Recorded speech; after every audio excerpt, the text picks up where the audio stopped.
Hello, કેમ છો dear student? સ્વાગત કરું છું પેઇન્ટેડ લર્નિંગમાં. તમે કહેતા છો સાહેબ તમે તો એનર્જીથી શરૂઆત કરી પણ અમારું રિઝલ્ટ જે છે ને એ ફેલનું આવ્યું છે એટલે અમે તો થોડાક મૂંઝાયેલા કે ઉદાસ છીએ. સાહેબ અમારે શું કરવાનું? સો ડિયર સ્ટુડન્ટ્સ, ચિંતા કરવાની જરૂર નથી. તમારી સાથે તમારો મોટો ભાઈ છે.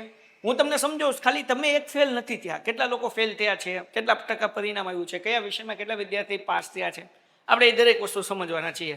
તો પહેલાં હું તમને લઈ જાઉં એનાલિસિસ તરફ, ખાલી એ સમજવા માટે કે તમે એકલા ફેલ નથી થયા. તમે ફેલ થયા છો તો તમારો મોટો ભાઈ તમારી સાથે છે. જેટલા લોકો આ વિડીયોની અંદર આવી ગયા છે દરેક લોકોને વિનંતી છે કે જે વિદ્યાર્થી, જે ભાઈ કે જે બેન ફેલ થઈ હોય, મારું મિશન એ છે કે ભાઈ કોઈ પણ વિદ્યાર્થીનું વરસ બગડવું ન જોઈએ. એનું વરસ ન બગડે એટલા માટે તમારો મોટો ભાઈ તમારી સામે આવીને ઊભો છે. જેટલા લોકો ફેલ થયા છે, એક વિષય, બે વિષય કે ત્રણ વિષય, કે જે લોકો પોતાનું રિઝલ્ટ સુધારવા માંગે છે, આ બે લોકો માટે તક છે. પૂરક પરીક્ષા આવી રહી છે અને પૂરક પરીક્ષા માટે સ્પેશિયલી આપણે પેઇન્ટેડ એપ્લિકેશનમાં બેચ લોન્ચ કરીએ છીએ અને એવી ન જીવી કિંમતમાં કે તમે કલ્પના પણ નહીં કરી શકો. હે ને બેટા? કારણ કે તમારું હું આખું વર્ષ નહીં બગાડવા દઉં. તમારે ખાલી 25 દિવસ ધ્યાનથી ભણવાનું છે. મહેનત આજથી શરૂ કરવાની છે. ક્યારથી બેચ શરૂ થશે બધું હું તમને સમજાવી દઉં છું. ચલો શરૂઆત કરીએ. જો ભાઈ કેટલા લોકો પાસ થયા હતા, થોડું એનાલિસિસ જોઈએ. આ પરીક્ષામાં કુલ 7,69,993 વિદ્યાર્થી, એટલે 7,70,000 વિદ્યાર્થી નિયમિત પરીક્ષાર્થીઓ નોંધાયા હતા, રેગ્યુલર વિદ્યાર્થી હતા. જે પૈકી 7,56,000 પરીક્ષામાં ઉપસ્થિત રહ્યા હતા, બાકી એબસન્ટ હતા.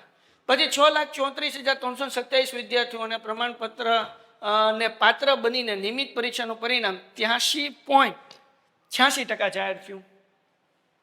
17% લોકો ફેલ થયા છે. એમાં આ તો નિયમિત પરીક્ષાનું ફોર્મ ભરાતું એ હતું. પૂરક પરીક્ષાવાળા બધા થઈને છે ને 8 લાખ કેમ સમથિંગ આંકડો હતો, હમણાં હું તમને દેખાડું. પણ રિઝલ્ટ કેટલું આવ્યું છે? 83.86, એટલે 84%. 16% વિદ્યાર્થીઓ ફેલ થયા છે.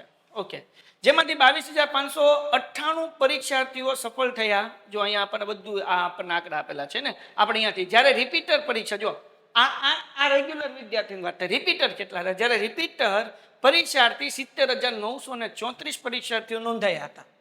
70,000 લોકોએ ફોર્મ ભર્યું હતું જે રિપીટર્સ વિદ્યાર્થી હતા. એમાંથી 67,000 હાજર રહ્યા હતા, બાકી ગેરહાજર હતા 3,000 વિદ્યાર્થી. આ જે 67,000 હતા ને એમાંથી ખાલી 22,598 વિદ્યાર્થી સફળ થયા, એટલા જ પાસ થયા. વિચાર કરો કેટલા ફેલ થયા.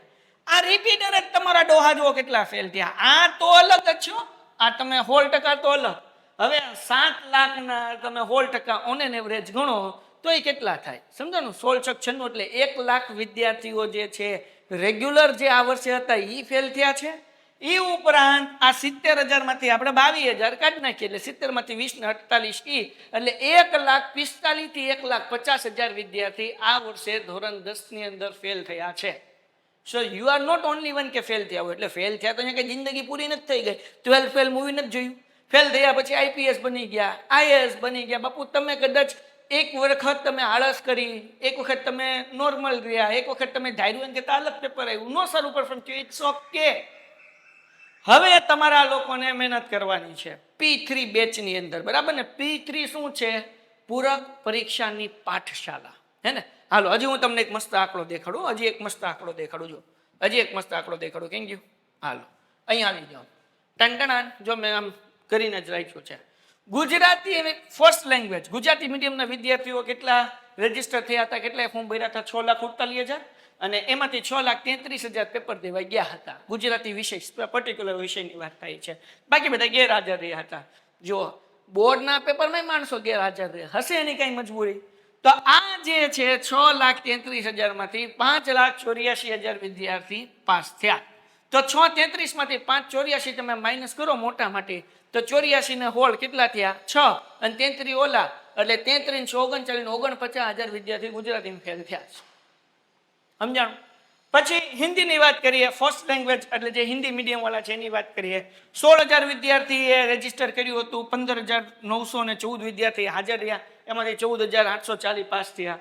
ઇંગ્લિશ ફર્સ્ટ લેંગ્વેજ એટલે ઇંગ્લિશ મીડિયમ વાળાની વાત કરીએ, 1,01,000 વિદ્યાર્થી હતા, એમાંથી 1,01,572 હતા, 1,01,270 હાજર રહ્યા હતા, અને એમાંથી 99,352 પાસ થઈ ગયા, એટલે બહુ ઓછા ફેલ થયા છે. એમાં સોશિયલ સાયન્સ, સામાજિક વિજ્ઞાન, સામાજિક વિજ્ઞાનની અંદર કેટલા વિદ્યાર્થી હતા? 6,69,000. એમાંથી 655 આપણે હાથ જોશું. 655 પેપર આપ્યા હતા, 7,55 પેપર આપ્યા હતા અને 7,11,000 પાસ થઈ ગયા.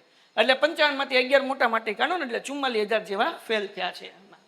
સાયન્સની અંદર બહુ ફેલ થયા. 7,50,000 7,55,000 એક્ઝામ આપી હતી, એમાંથી 6,61,000 પાસ થયા. એટલે કેટલા ફેલ થયા?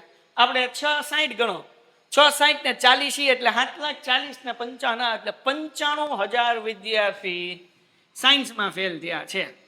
કેટલા વિદ્યાર્થી ફેલ થયા? 95,000 વિદ્યાર્થી. ઓકે, ધેન પછી આગળ વ્યા જઈએ. સાયન્સની અંદર કેટલા વિદ્યાર્થીઓ હતા? એ તો વાત થઈ ગઈ. સ્ટાન્ડર્ડ મેથ્સ, સ્ટાન્ડર્ડ મેથ્સ જે છે 51,506 વિદ્યાર્થી પેપર આપ્યું હતું અને 51,316 વિદ્યાર્થી પાસ થયા. એટલે બહુ જૂજ વિદ્યાર્થી એવા છે કે જે ફેલ થયા ને. પછી ગુજરાતી સેકન્ડ લેંગ્વેજ, ગુજરાતીની અંદર 1,22,119 વિદ્યાર્થી હતા સેકન્ડ લેંગ્વેજ, એટલે જે હિન્દી મીડિયમ ભણતા હોય, ઇંગ્લિશ મીડિયમ ભણતા હોય એ લોકો, એમાંથી 1,16,000 પાસ થઈ ગયા. હિન્દીની અંદર વાત કરીએ, ઇંગ્લિશમાં સેકન્ડ લેંગ્વેજ આપણે જોઈ લઈએ, 6,68,000 ફોર્મ ભર્યા હતા, 6,54,000 એક્ઝામ આપી હતી અને 6,09,530 જે છે એમાંથી પાસ થઈ ગયા. એટલે 54 માંથી 9 કાઢો એટલે ઓલમોસ્ટ 43,000 જેવા વિદ્યાર્થી એમાં ફેલ થયા છે. ધેન આફ્ટર આપણે આવી જાય સંસ્કૃતમાંથી જોતા બેઝિક મેથ્સ. આ આંકડો બહુ મોટો છે. કેટલા વિદ્યાર્થી જરાક જુઓ, 7,03,000 વિદ્યાર્થી પેપર લખ્યા હતા, એમાંથી 5,98,000 પાસ થયા. કેટલા ફેલ થયા? તો કે 3,000 વિદ્યાર્થી એટલે થઈ ગયા 6 લાખ. પછી આવડા 1,03,000 વિદ્યાર્થી જે છે એ ફેલ થયા છે. 1,03,000 વિદ્યાર્થી ગણિતમાં ફેલ થયા છે. હલો, 1,03,000 વિદ્યાર્થી. ઓકે, તો અગર મુખ્ય જોઈએ તો 2 વિષય છે, ગણિત અને વિજ્ઞાન.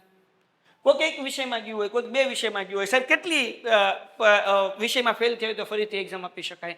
અગર 3 વિષયમાં ફેલ થયા છો તો તમે ફરીથી એક્ઝામ આપી શકો. ઓકે, તો સાહેબ અમારા ઓછા માર્ક્સ આવ્યા, દાખલા તરીકે 100 માંથી 50 આવ્યા છે, 45 આવ્યા, તો શું અમે ફરીથી પેપર આપી શકીએ? તમે ફરીથી પેપર આપી શકો. તમારા ઓછા માર્ક્સ આવ્યા છે તો સાહેબ કયા માર્ક્સ ગણાય? તો 2 એક્ઝામમાંથી જે સૌથી વધુ માર્ક્સ હશે ને એ માર્ક્સ જે છે એ તમારી માર્કશીટ માટે કેલ્ક્યુલેટ થશે. તો બેસ્ટ ઓફ 2 નો જે છે એ ઓપ્શન તમને મળશે. અગર તમને એવું લાગે છે કે તમારા માર્ક્સ ઓછા આવ્યા છે તો તમે જૂનની અંદર ફરીથી એક્ઝામ આપી શકો છો. ઓકે, હવે આવી જઈએ કે સાહેબ આ P3 બેચ શું છે, થોડુંક આપણે જોઈ લઈએ કે જે લોકો ફેલ થયા હોય એની માનસિક સ્થિતિ શું છે, એના પ્રશ્નો કયા છે, એમને કયા કયા જવાબ જોવે છે. આવો આપણે આ જોઈએ ને. તમે ફેલ થઈ ગયા છો, તમારે મૂંઝાવાની જરૂર નથી. ઓકે, હવે ફરીથી શરૂઆત કરવાની છે. કેવી રીતના ફરીથી શરૂઆત કરવાની છે? તો તમારી આગળ અત્યારે ઓલમોસ્ટ 40 થી 45 દિવસનો સમય છે. કેમ?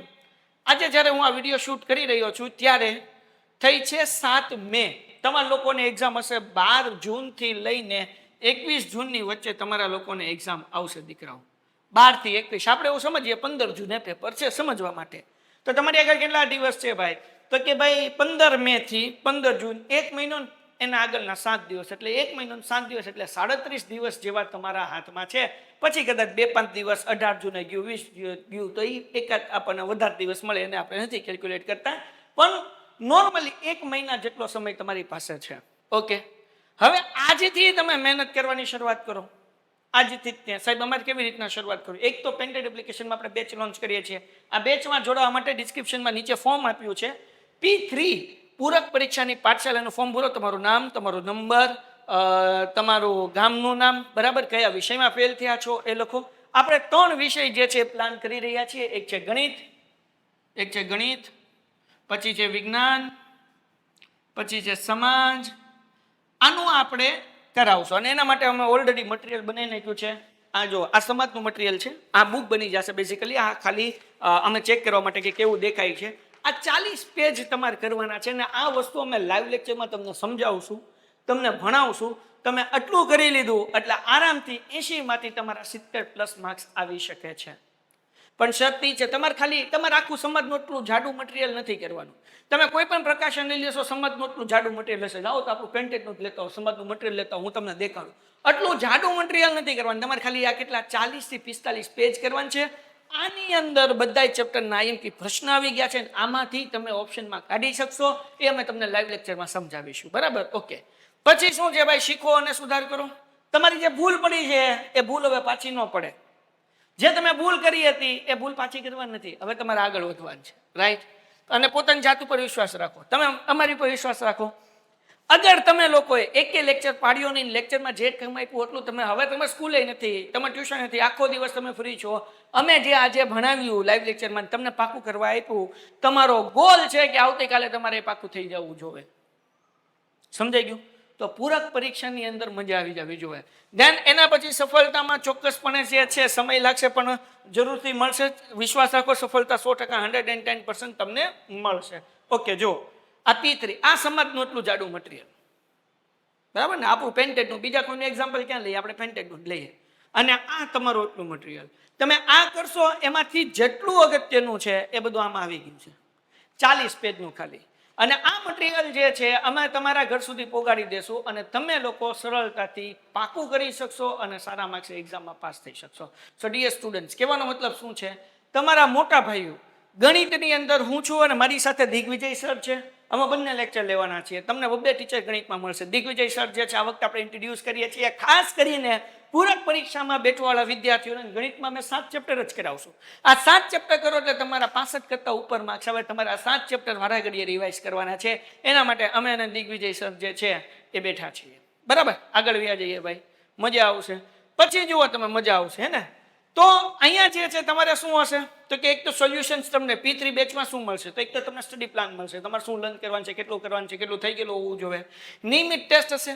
અમે રોજ તમારી ટેસ્ટ લેશું. P3 બેચની અંદર ટેસ્ટ પેપર મોકલી દેશું 5 દિવસની અંદર, જેટલું હાલી ગયા પછી. અને તમારે એ બધાને કમ્પલસરી પાકું કરવાનું છે. પછી ટેસ્ટ જે છે એ મોઢે લખવાની છે. પછી અનુભવી શિક્ષકો તમને માર્ગદર્શન આપશે. હું છું, વિવેક સર છે, દિગ્વિજય સર છે, સોહમ સર છે. અમે તમને હેલ્પ કરશું તમારા સારા માર્ક્સ લેવા માટે. 100% તમને સફળતા મળશે જો તમે લોકોએ પ્રોપર મહેનત કરી તો. ઓકે, તો આ P3 બેચ જે છે એ તમારે 100% કરી લેવાનું. જો કે આ P3 બેચ ક્યારથી શરૂ થશે તો કે 15 મે થી 15 જૂન સુધી જે છે એ તમારે P3 બેચ હશે, હે ને? P3 બેચ આ એવું છે બેચ કે જેની અંદર અમે સમાજ, ગણિત અને વિજ્ઞાન આ 3 વિષય તમારા ભાઈઓ તમને કરાવવાના છે. અને આ બેચ ક્યારે પૂરી થઈ જશે? 15 મે શરૂ થઈને 15 જૂને પૂરું થઈ જશે. અમે તમને બધુંય નથી કરાવવાના. હજી એક વખત કહી દઉં છું, આની અંદર અમે આટલું જ કરાવશું કે જેટલાથી તમે 50+ માર્ક્સ લાવી શકો. તમે 27 માર્ક્સે 80માંથી પાસ હો. આપણે 80માંથી 50 માર્ક્સની તૈયારી કરવાની છે. અને અમે જેટલું કરાવીએ એટલું તમે કરી નાખો એટલે જગવો મગો. ડન? ક્લિયર છે? અને વધુ માહિતી માટે તમે કોલ કરો 72 72 86 86 71. બરાબર? બીજો નંબર છે 86 20 86 20 68. ડન છે? ક્લિયર છે મારા દીકુડાઓ? તો મારા કલેજાઓ, તમે ફેલ થયા, મેં તમને કીધું હતું તમારો મોટો ભાઈ તમારી હારવાર છે. તમારે મૂંઝાવાની જરૂર નથી, તમારે ચિંતા કરવાની જરૂર નથી. આપો P3 બેચની અંદર એક્ઝામ પરીક્ષા અને જોરદાર, જબરદસ્ત, જકાસ રિઝલ્ટ લાવો. ટન તો મળીએ છીએ દીકુડા લાઈવ લેક્ચરમાં. અને ત્યાં સુધી તમારા જેટલા પણ ફેલ થયેલા વિદ્યાર્થીઓ મિત્રો હોય, ભાઈ હોય, બેન હોય, સગાવાલા હોય, બધાને લિંક શેર કરી દો અને બધા લોકોને કહો કે અગર તમારે પાસ થવું છે તો P3 બેચની અંદર જોઈન થાઓ. ગુડ બાય એન્ડ ધન્યવાદ. Painted Painless Learning.